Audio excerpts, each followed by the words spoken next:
Өз намысы үшін баласын өлтірген әйел. Ақ жайықтың жағасында ауыр ойға батқан бір әйел тұр.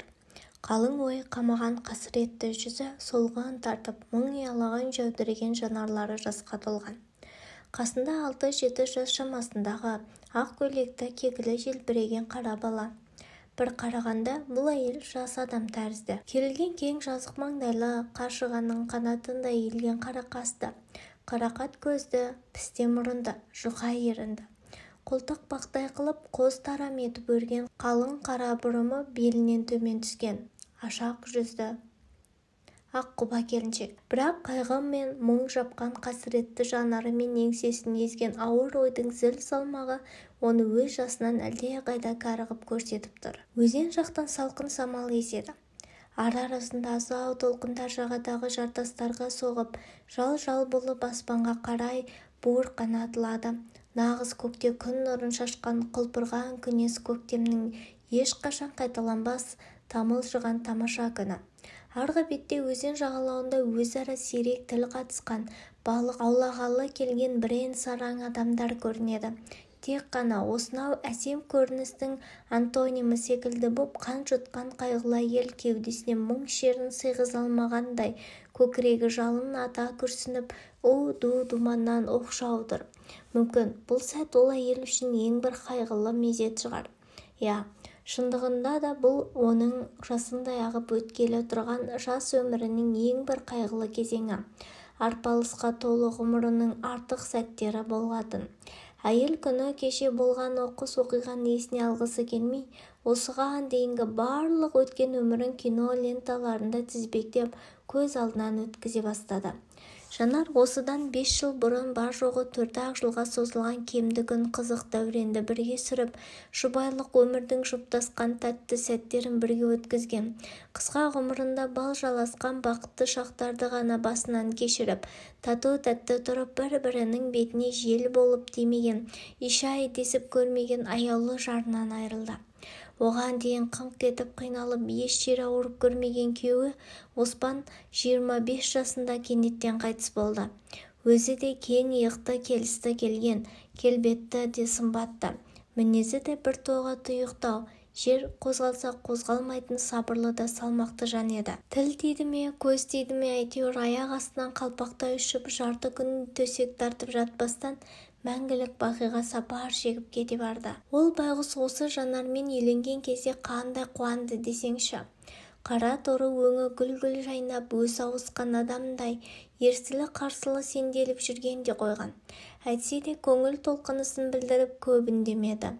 Ақ дариядай арнасынан асып, шаттық нұрын шашып, шарасынан шыға тасып шалқып төгілмеді. Жүзін балбыл жайнатып, жүрегін жарып, шыға жаздаған көзайым қуанышын да көп ешкімге аңғарта қоймай, көзіне ғана ұялатып үнсіз ішіне бүкті. Көз жұмарында да сөйтті абзал жан. Басын сүйеп отырған жұбайына әлсіз бірақ салмақты дауыспен: «Мен бұлай боларын білгенмін, Жанар, білгенмін жаным. Ақырғы аманатым анашымды асырап бақ, артымда қалған мұсатайымды аялап өсір. Қош, қош» деді де үзіліп кете барды. Артында аңырап анасы мен қаңырап қара шаңырағы, зар илеп желегі желбіреген жап-жас жары, ештеңенің де мәнін түсіне қоймаған, емшектен енді ғана шыққан жалғыз ұлы Мұсасы қалды. Оспанның өзі де ешқашан астамшылық көрсетіп, ешкімге артық ауыз несие сөз айтып көрмеген аузына берік азамат еді. Жаназасы мен барлық ас-садақалары да өзінің мінезі сияқты тып-тыныш, бірақ қара жамылған қайғылы күйде өтті. Тек түнерген күн қабағы ғана өмірден бір жақсы адамның өткенін сездіргендей қабағын ашпастан қара түнек болып тұрып алды. Барлық садақасында да бауырымен жер сызған қара бұлттар әлсін-әлсін секіретіп сылбыр жауынын сыздата төкті. Жарықтық, жан баласына жазығы жоқ нағыз азаматтың ардақтысы еді. Құдайға да жақсы адам керек екен ғой деп ауыр күрсініп, бастарын шайқасып жатты ауыл жұрты. Мен бұлай боларын білгенмін. Сол уақытта бұл сөздің астарында онша мән бермеген Жанар енді ғана ойланып, толғаныс үстінде тұр. Мен бұны білгенмін, несі? Мұнда бір гәп бар, Қайран, жан жарымай. Бұл не дегенің? Не айтып кеттің сен маған? беймәлім сырдың ұшығын шығардың да кете бардың ғой, әлде артыңнан көп кешікпей менің де баратынымды сездің бе? Осылай деп егіліп әйел күңірене ауыр күрсінді. Ол оқиға өткелі 5 жыл болыпты. Құдай қосқан қосағы бұл дүниеден өткен кезде ажарына ай қызығып күн сүйсінгенде күлім қаққан жанарларына мейірім шуағы төгілген. Небәрі 24 жастағы келісті келіншек, міне 30-ға қарай аяқ басқан. Самай шашын ақшала бастаған бәденді әйелге айналды. Әкесі өлгенде әлі 2 жасқа да тола қоймаған баласы биыл міне 6-дан асты. Уақыт шіркіннің тізгінін кім ұстап тұра алған?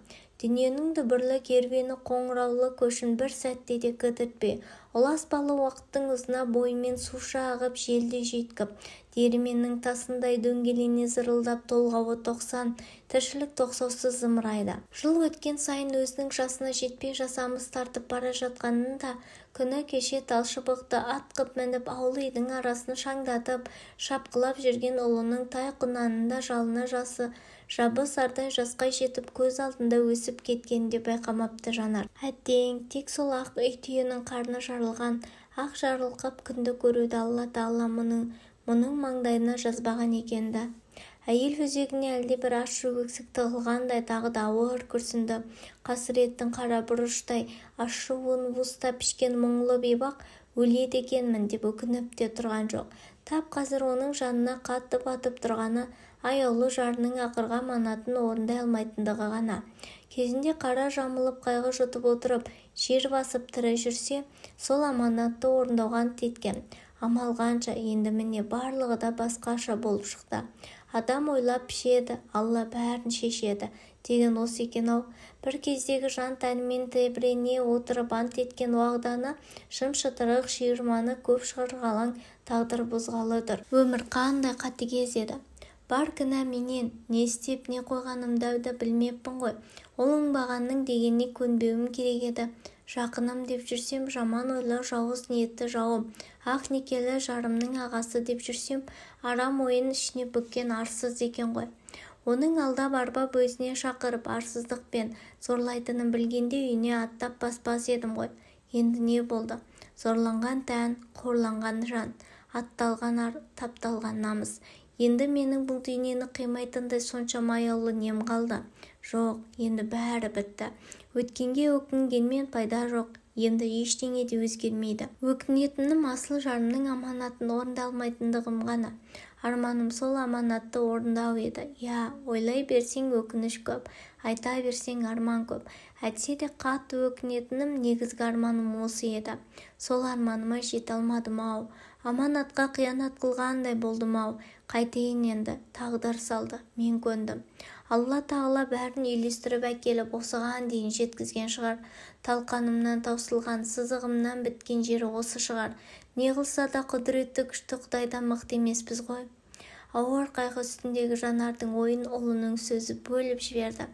Мама, үйге барайықшы, деді сәби анасының етегінен тартқылап. Әйел жауап орнына баласын бауырына тартты да басынан сипады. Сол сәт көзінен тағы да қос тамшы үзіліп түсті. Мұны байқап қалған сәби үсті-үстіне бастырмалатып, «Мама, жыламашы, неге жылайсың? Көкемді сағындың ба не?» «Көкемді мен де сағындым. Оны бір рет болса да көргім келеді. Айтшы, мама, ол қашан келеді?» дегенде Жанар селк ете түсті де баласының жүзіне таңдана қарады. «Япыр-ау, мынау ересек адамша сөйлейді ғой. Оқу дүние баянсыз сұм жалған. Баланы да жасына жеткізбей жан дүниеңді көзіне түсінетін көреген етіп, мезгілінен бұрын қартайтқаның ба? Кішкентай ботақаным менің, осы сен бұл өмірден қайғының не екенін білмей-ақ өтші. Анаңның көз жасын көрмеші. Жоқ, мен енді жыламаймын. Тәуекел, енді мен ол қарғыс атқа үйге қайтпаймын». Кенет әйел өз ойынан өзі шошып кетті. Алла бүгін маған бірдеңе көрінген шығар. Қарғыс атқан несі? Мен ол үйде 4 жыл бойы түтінімді түзетіп, өзім сүйіп қосылған ақ некелі жарыммен бір төсекте бірге жаттым емес пе? Мен ол үйде осы құйтақандай ботақаным, әрі тұңғышым, әрі кенжем, мұса жанымды таптым емес пе? Ашы-тұшысы аралас сенім мен сезім алма-кезек, алшылы шекті арпалысқан 8 жыл ғұмырымды сол үйде өткіздім емес пе? Қой, Құдайға күпір болмайын, сөзімді қайтып алдым. Кешіруге үріккен дүние, жасаған ем. Әйел осыдан кейін бірінен кейін бірі тізбектеліп келіп салмағымен жаншып сансыратқан санасын найзалап шаншудай қадалған ауыр да шұрбалаң ойлардан серпілуге тырыспады. Қайта өткен күндеріне шолу жасап өмір жолдарына тағы бір мәрте көз жүгіртіп осылай ойға берілу өзіне де жақсы тәрізді. Жанар, Мұсатай құлыншағым менің, қайдасыңдар сендер? Үзіліп-үзіліп естілген үрей мен қорқыныш тұнған айқай үндер мен алаңдаушылыққа толы дауыстар ақырында бірте-бірте жақындап келеді. Жоқ, енді тұрыш жоқ, өзекті жанға бір өлім. Мен қара бетпін, ел-жұртқа не бетімді айтамын? Күніне 1000 рет өлгенше, бүгін 1 рет өлейін, қош бол Мұсашым. Жоқ, сен арқа тұтар панасыз аялап сүйір анасыз етіп артыма тастағанша, әркімнің есігін күзетіп, әркімнің қас-қабағына қарап, жаутаңдаған сорлы бала атандым. Тұлдыры жоқ топ жетім қылып қылдарғанша өзімен бірге ала кетейін. Қош әжетай, жазғыра көрме мені, қош. Осылай деп күбірлеген әйел тағы да өз ойынан өзі шошып кетті. Қой, Құдай сақтасын, мен не деп тұрмын? Өзімнің өмірімді қиғаным аздай, өзегімді жарып шыққан жалғызымды жазымға қалай қиямын? Астафыралла, кешіруге өркен Құдай. Кешір мен ұлым, мен арсыз жауыздың ермегіне айналып, аяқ асты болып тапталған ар-намысымның құрбанымын. Оны өскесін өзің түсінерсің. Әжең мен анау немере тумаластарың тірі болса, сен ешкімге жаутаң көз ете қоймас. Ананың адам алдындағы да, Құдай алдындағы да ауыр күнәсін кешіре гөр жапырағым. Қош құлыншағым, қош жарық дүние, қош.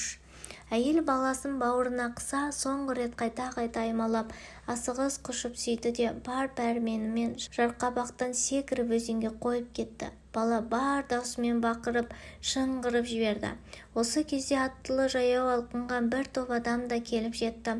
Ақ жаулығы ағарағандай әйел осының алдында ғана біресе тыншып, біресе толқып ағып жатқан арынды өзеннің сол сәтте аспанға шапшыған асау долы толқындарының иіріміне ақ көбік суға бір батып бір шығып ағып кете барды.